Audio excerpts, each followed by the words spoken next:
Nama presenter sekaligus penyiar radio Surya Insomnia kini sudah tak asing lagi didengar dalam dunia hiburan. Namanya meroket ketika tampil di beberapa acara televisi. Namun di atas kesuksesan tersebut, pemilik nama asli Surya Dini itu merasakan beban di punggungnya.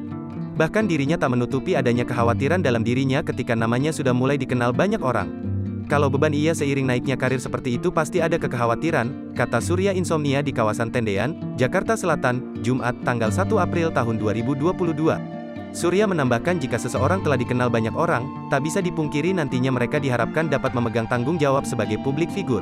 Semakin lo terlihat banyak orang, bisa jadi good influence atau bad influence, ada tanggung jawab sosial yang harus kita jaga saat kita di TV atau bahkan kehidupan sehari-hari bisa dilihat semua orang, ucap Surya.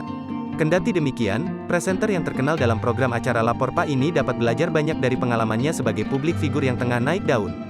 Ya pasti beban, jadi lebih PR, lebih dewasa lagi dalam hidup, bekerja, berkeluarga apapun itu dan mudah-mudahan khawatir hanya sebatas khawatir dan semoga bisa diatasi.